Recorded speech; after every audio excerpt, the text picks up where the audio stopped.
ಕಾರ್ಯಕ್ರಮವನ್ನು ನೆರವೇರಿಸಿಕೊಳ್ಳಬೇಕಾಗಿ ಶ್ರೀ ಸುರೇಶ್ ಬಳಗನೂರ್ ಉಪನ್ಯಾಸಕರು ಪ್ರಥಮ ದರ್ಜೆ ಕಾಲೇಜು ಮಸ್ಕಿ ಇವರಲ್ಲಿ ವಿನಂತಿ ಮಾಡಿಕೊಡ್ತೇವೆ.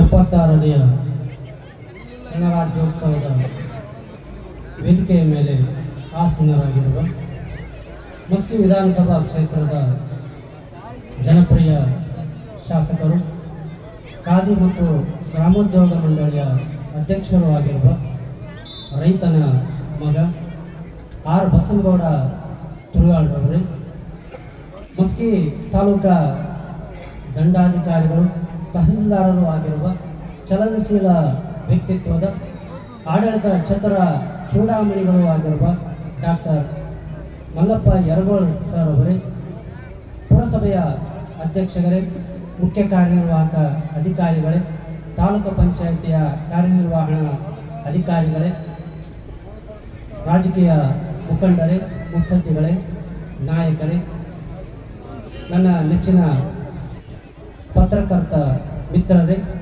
ಶಾಲಾ ಕಾಲೇಜುಗಳಿಂದ ಆಗಮಿಸಿರುವ ವಿದ್ಯಾರ್ಥಿನಿಯರೇ, ಶಿಕ್ಷಕ ಶಿಕ್ಷಕಿಯರೇ, ಉಪನ್ಯಾಸಕ ಮಿತ್ರರೇ, ಆರಕ್ಷಕ ಬಂಧುಗಳೇ,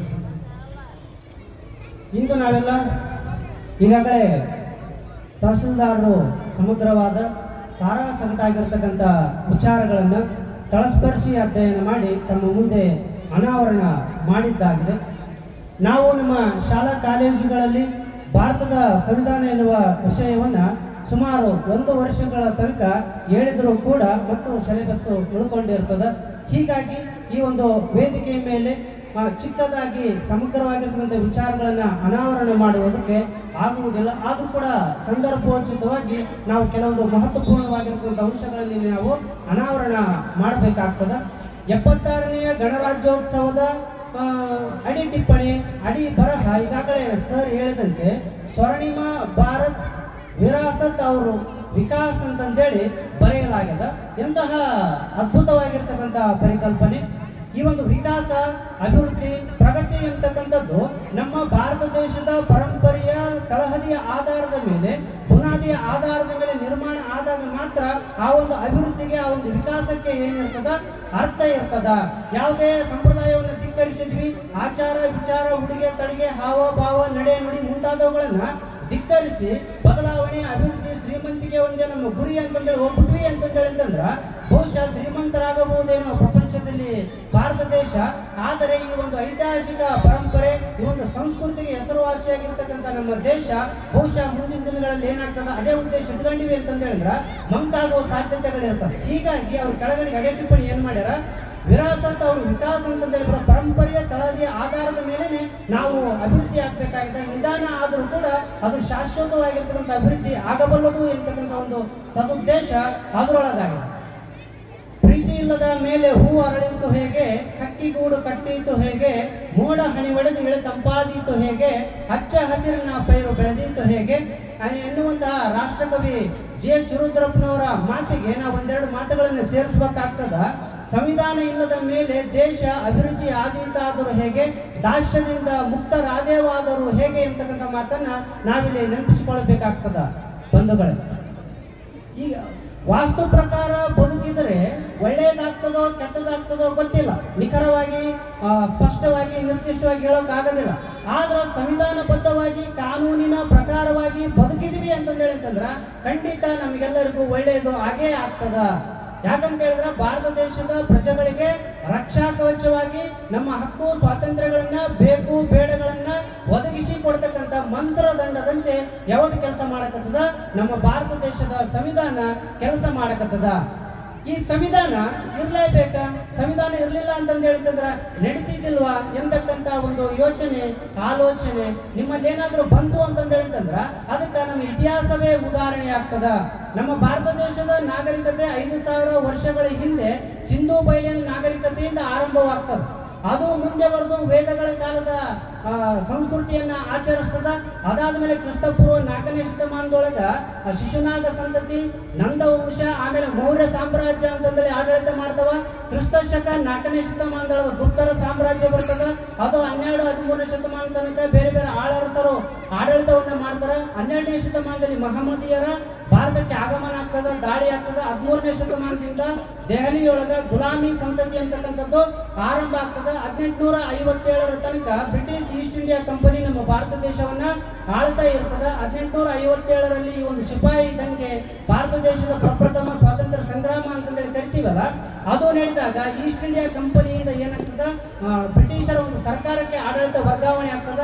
ಅಲ್ಲಿಂದ ಮತ್ತೆ 100 ವರ್ಷದ ತನಕ ನಮ್ಮ ಭಾರತ ದೇಶವನ್ನ ಬ್ರಿಟಿಷರು ಆಡಳಿತ ಮಾಡ್ತಾರೆ. ಇದರಿಂದ ಹೇಗೆ ನಾವು ಮುಕ್ತರಾಗಬೇಕು, ಸ್ವಾತಂತ್ರ್ಯ, ಸಮಾನತೆ, ಭ್ರಾತೃತ್ವವನ್ನು ನಾವು ಯಾವ ರೀತಿ ಪಡೆದುಕೊಳ್ಳಬೇಕು ಅಂತಕ್ಕಂಥ ಉದ್ದೇಶದಿಂದ ಅತಿರಥ ಮಹಾರಥರು ಏನ್ ಮಾಡ್ತಾರ, ಹೋರಾಟಕ್ಕೆ ಇಳಿತಾರ. ಮಹಾತ್ಮ ಗಾಂಧೀಜಿ ಆದಿಯಾಗಿ ಲಾಲ್ ಬಾಲ್ ಪಾಲ್, ಗೋಖಲೆ, ತಾಂತ್ಯಾ ಟೋಪಿ ಮುಂತಾದವರೆಲ್ಲ ಹೋರಾಟ ಮಾಡಿ ಭಾರತ ದೇಶಕ್ಕೆ ಸ್ವತಂತ್ರವನ್ನು ಪಡಿತಾರೆ. 1930 ಜನವರಿ 26ರಂದು ಈ ಪೂರ್ಣ ಸ್ವರಾಜ್ಯದ ಒಂದು ಹಕ್ಕನ್ನ ಮಂಡಿಸ್ತಾರೆ. ಹೀಗಾಗಿ 1949 ನವೆಂಬರ್ 26 ಜನವರಿ 26, 1950 ನಾವು 26ನೇ ತಾರೀಕನ್ನೇ ತೆಗೆದುಕೊಳ್ಳುವುದಕ್ಕೆ ಕಾರಣ ಆಗ್ಯದ. ಹೀಗಾಗಿ ಸ್ವತಂತ್ರ ಇಲ್ಲದ ಮನುಷ್ಯ ಬದುಕುವುದಕ್ಕೆ ಸಾಧ್ಯವೇ ಇಲ್ಲ. ಇದಕ್ಕಾಗಿ ಸ್ವಾತಂತ್ರ್ಯ ಪಡೆದುಕೊಳ್ಳುವುದು ಎಷ್ಟು ಅವಶ್ಯಕವಾಗಿತ್ತು, ಎಷ್ಟು ಮಹತ್ವಪೂರ್ಣವಾಗಿತ್ತು, ಆ ಪಡೆದಿರ್ತಕ್ಕಂಥ ಸ್ವಾತಂತ್ರ್ಯವನ್ನ ಉಳಿಸಿಕೊಂಡು ಬೆಳೆಸಿಕೊಂಡು ಮುಂದಿನ ಪೀಳಿಗೆಗೆ ಬಳವಳಿಯಾಗಿ ಸೂರ್ಯಚಂದ್ರಾರ್ಕವಾಗಿ ಅನವರತ ಉಳಿಸಿಕೊಂಡು ಹೋಗಬೇಕಾಗಿರ್ತಕ್ಕಂಥ ಗುರುತರ ಜವಾಬ್ದಾರಿ ನಮ್ಮ ನಾಯಕರ ಮೇಲೆ, ಮುಖಂಡರ ಮೇಲೆ, ಮುತ್ಸದ್ದಿಗಳ ಮೇಲೆ, ಮುಂದಾಳುಗಳ ಮೇಲೆ ನಿಂತಿತ್ತು. ಈ ಕಾರಣಕ್ಕಾಗಿ ಏನ್ ಮಾಡ್ತಾರ, 1946 ಡಿಸೆಂಬರ್ 9ರಂದು ಈ ನಮ್ಮ ಸಂವಿಧಾನದ ಪ್ರಥಮ ಅಧಿವೇಶನ ನಡೀತದ. ಅದಕ್ಕೆ ಈಗಾಗಲೇ 299 ಜನ ಆಯ್ಕೆಯಾಗಿರ್ತಾರ, ಪ್ರತ್ಯಕ್ಷ ಮತ್ತು ಪರೋಕ್ಷವಾಗಿ. ಅದರ ನಿಜವಾದ ಅಂಕೆ ಸಂಖ್ಯೆಗಳು 386 ಇರ್ತದ. ಆದ್ರೆ ಭಾರತ ಪಾಕಿಸ್ತಾನ ವಿಭಾಗ ಆದ ನಂತರ ಉಳಿದಿರ್ತಕ್ಕಂಥ ಕೆಲವು 73 ಜನ ಮುಸ್ಲಿಂ ಲೀಗ್ನಿಂದ ಆಯ್ಕೆಯಾಗಿ ಬಂದಿರ್ತಾರಲ್ಲ, ಪಾಕಿಸ್ತಾನದ ಕಡೆಗೆ ಹೋಗ್ತಾರೆ. ಹೀಗಾಗಿ ನಮ್ಮ ಸಂಖ್ಯೆ ಏನಾಗುತ್ತೆ 299 ಹೇಳ್ತದ.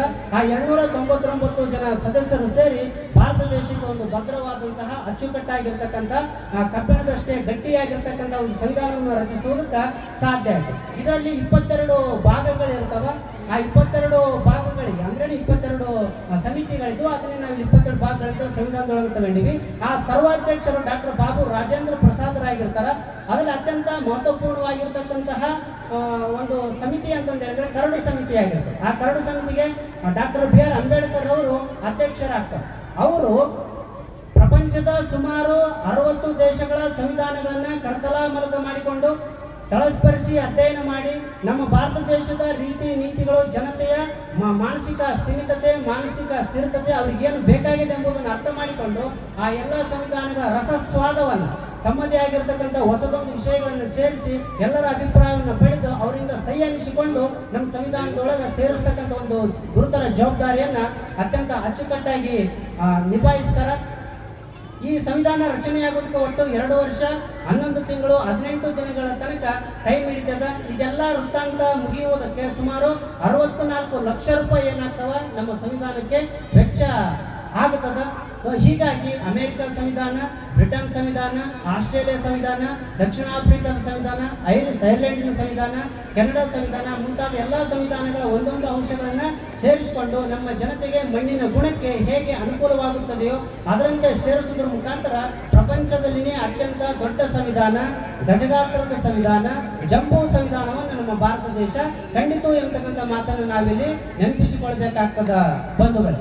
ಪ್ರಪಂಚದಲ್ಲಿ 2 ಬಗೆಯ ಸಂವಿಧಾನಗಳದವ. ಒಂದನ್ನ ಲಿಖಿತ ಸಂವಿಧಾನ ಅಂತಂದೇಳಿ ಕರಿತೀವಿ, ಇನ್ನೊಂದನ್ನ ಅಲಿಖಿತ ಸಂವಿಧಾನ ಅಂತಂದೇಳಿ ಕರಿತೀವಿ. ಲಿಖಿತ ಸಂವಿಧಾನಗಳೇ ಬಹುತೇಕ ರಾಷ್ಟ್ರಗಳಿದಾವ. ಅಲಿಖಿತ ಸಂವಿಧಾನಕ್ಕೆ ಉದಾಹರಣೆ ಅಂತಂದ್ರೆ ಈ ಒಂದು ಬ್ರಿಟನ್ನಿನ ಸಂವಿಧಾನ, ಅದನ್ನು ಬರವಣಿಗೆ ರೂಪದಲ್ಲಿಲ್ಲ, ಕೆಲವೊಂದು ಚಾರ್ಟರ್ ಆಕ್ಟ್ಗಳನ್ನು ಮಾಡುವುದರ ಮುಖಾಂತರ ಅದು ಪರಂಪರಾಗತವಾಗಿ ನಡ್ಕೊಂಡು ಬೆಳ್ಕೊಂಡು ಬಂದ.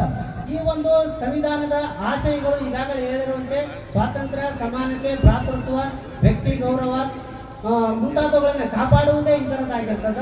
ಈ ನಮ್ಮ ತಂದೆ ಹೇಗೆ ನಮಗೆ ಕಷ್ಟಪಟ್ಟು ವಸ್ತ್ರಗಳನ್ನು ಕೊಡಿಸಿ, ಊಟವನ್ನು ಕೊಡಿಸಿ, ವಸತಿಯನ್ನ ನೀಡಿ, ಶುಶ್ರೂಷೆಯನ್ನು ಮಾಡಿಸಿ ನಮ್ಮನ್ನು ಹೇಗೆ ಆರೋಗ್ಯದಿಂದ ಬದುಕುವುದಕ್ಕೆ ರಕ್ಷಾ ಕವಚವಾಗಿ ಕೆಲಸ ಮಾಡ್ತಾನೋ ಅಂತ ಎತ್ತ ತಂದೆಗೆ, ತಾಯಿಗೆ ನಾವು ವಂಚನೆ, ಮೋಸ, ದಗ ಮಾಡಿದ್ವಿ ಅಂತಂದೇಳಿ ನಮಗೆ ರವರವ ನರಕ ಹೇಗೆ ಪ್ರಾಪ್ತಿಯಾಗುತ್ತದೆಯೋ ಅದರಂತೆ ಸಂವಿಧಾನ ಎಂಬತಕ್ಕಂಥದ್ದು ಭಾರತ ದೇಶದ ಪ್ರಜೆಗಳಿಗೆ ಹಕ್ಕುಗಳನ್ನ, ಕರ್ತವ್ಯಗಳನ್ನ, ರಾಜ್ಯ ನಿರ್ದೇಶಕ ತತ್ವಗಳನ್ನ, ಸೌಲಭ್ಯಗಳನ್ನ ಒದಗಿಸೋದ್ರ ಮುಖಾಂತರ ಉಕ್ಕಿನ ಕೋಟೆಯಂತೆ, ಉಕ್ಕಿನ ಕವಚದಂತೆ ನಮ್ಮೆಲ್ಲರನ್ನ ರಕ್ಷಣೆ ಮಾಡಕತ್ತದ ಅಂತಂದ ಮೇಲೆ ಅದಕ್ಕೆ ನಾವು ವಿಧೇಯರಾಗಿರಲೇಬೇಕಾಗ್ತದ.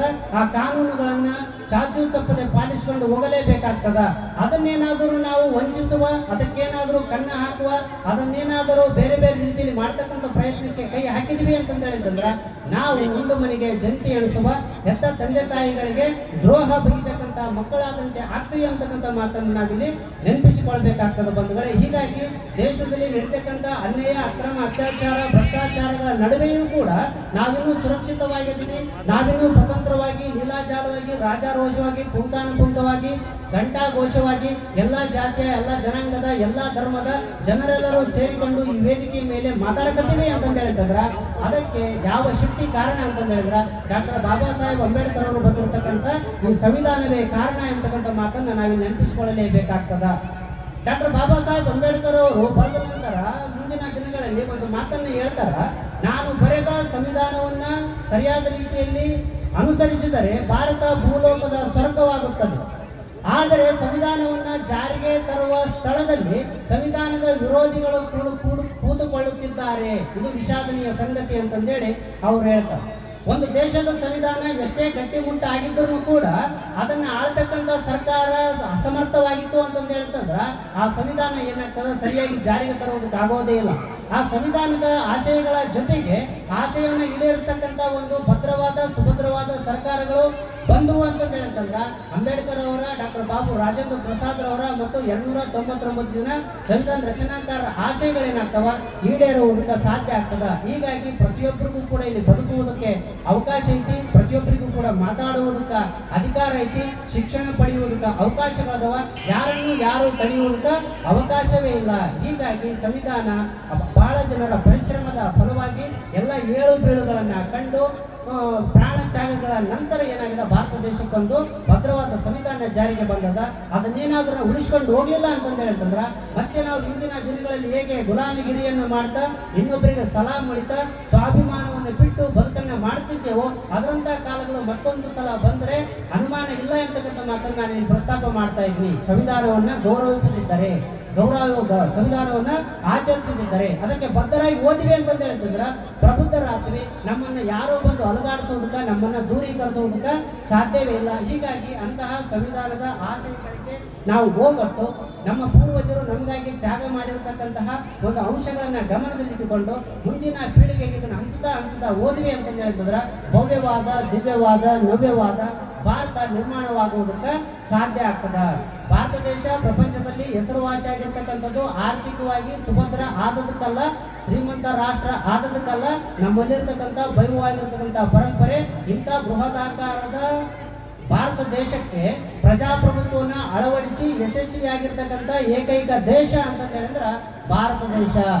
ಏನೋ ಸಣ್ಣ ಪುಟ್ಟ ಜನಸಂಖ್ಯೆ ಇರ್ತಕ್ಕಂತಹ ದೇಶಗಳಿಗೆ ಪ್ರಜಾಪ್ರಭುತ್ವವನ್ನು ಅಳವಡಿಸಬಹುದು ಅಂತಂದು ಹೇಳಿದ್ರೆ ಅದು ಓಕೆ, ಸಾಧ್ಯವಾಗಿರ್ತಕ್ಕಂಥ ಮಾತು.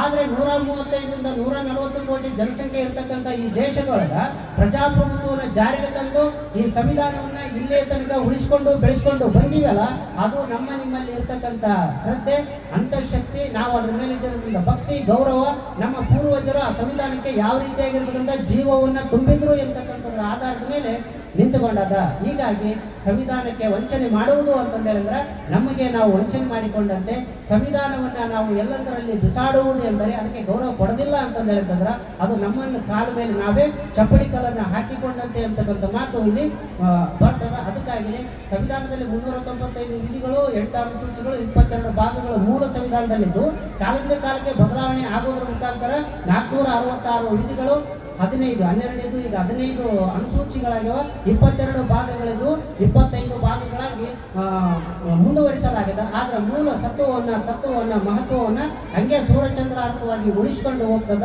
ನಾವು ನೀವು ಬೋಲೋ ಭಾರತ್ ಮಾತಾ ಕಿ ಜೈ ಅಂತಂದು ಹೇಳಿದ್ರ, ಮೇರ ಭಾರತ ಮಹಾನ್ ಅಂತಂದು ಹೇಳಿದ್ರ ವರ್ಷದಲ್ಲಿ 2 ಬಾರಿ ಆಗಸ್ಟ್ 15ಕ್ಕೆ, ಜನವರಿ 26ಕ್ಕೆ ಎದೆ ಉಬ್ಬಿಸಿ ನಮಸ್ಕಾರವನ್ನು ಮಾಡಿಬಿಟ್ಟಿವಿ ಅಂತಂದು ಹೇಳಿದ್ರ ನಾವು ಭಾರತೀಯರಾಗದಲ್ಲ, ಭಾರತದ ಪ್ರಜೆಗಳಾಗುವುದಿಲ್ಲ. ಸಂವಿಧಾನದ ಮೂಲ ಆಶಯಗಳನ್ನ, ಧ್ಯೇಯಗಳನ್ನ, ಧೋರಣೆಗಳನ್ನ, ಗುರಿಗಳನ್ನ, ಉದ್ದೇಶಗಳನ್ನ ನಾವು ಶಿರಸಾವಹಿಸಿ ಪಾಲಿಸಿದಾಗ, ಕರ್ತವ್ಯಗಳನ್ನ ಮಾಡಿಕೊಂಡಾಗ, ಮುಂದಿನ ಪೀಳಿಗೆಗೆ ಅದನ್ನ ಆಸವಕ್ಕಾಗುವಂತೆ ಎದೆಗೂಡುಗಳಿಗೆ ಜೋಡಿಸಿದಾಗ ಮಾತ್ರ ನಾವು ಭಾರತೀಯ ಅಂತ ಹೇಳಿಕೊಳ್ಳುವುದಕ್ಕೆ ಅರ್ಹರಾಗಿರುತ್ತೇವೆ ಹೊರತಾಗಿ ಅದರ ಆಶಯಗಳಿಗೆ ಧಕ್ಕೆ ತರುವ ಕಣ್ಣ ಆಗ್ತಕ್ಕಂಥ ಕೆಲಸ ಮಾಡಿ ನಾನು ಸುಮ್ಮನೆ ಮೇಲ್ಮಾತಿಗೆ ಭಾರತದ ಪ್ರಜೆ ಅಂತಂದೇಳಿ ಕೈ ಮುಂದೆ ತಂದಿವಿ ಅಂತಂದ್ರೆ ಅದು ತಮ್ಮ ಆತ್ಮವಂಚನೆ ಮಾಡಿಕೊಂಡಂತೆ ಅಂತಕ್ಕಂಥ ಮಾತನ್ನು ನಾವಿಲ್ಲಿ ಸ್ಪಷ್ಟವಾಗಿ ಅನಾವರಣ ಮಾಡಬೇಕಾಗ್ತದೆ. ಹೀಗಾಗಿ ಇಂತಹ ಅತ್ಯಮೂಲ್ಯವಾಗಿರ್ತಕ್ಕಂತಹ ರಾಷ್ಟ್ರೀಯ ಹಬ್ಬದಲ್ಲಿ ನನ್ನೊಂದೆರಡು ತೊಗಲು ನುಡಿಗಳನ್ನು ಆಡುವುದಕ್ಕೆ, ಅದರ ವಿಚಾರಗಳನ್ನು ಅನಾವರಣ ಮಾಡುವುದಕ್ಕೆ ಅವಕಾಶ ಕೊಟ್ಟಿರ್ತಕ್ಕಂಥ ಈ ವೇದಿಕೆಗೆ ಮತ್ತು ಸಭೆಗೆ ವಂದಿಸಿ ನನ್ನ ಮಾತುಗಳನ್ನು ಮುಗಿಸುತ್ತಿದ್ದೇನೆ. ಧನ್ಯವಾದ.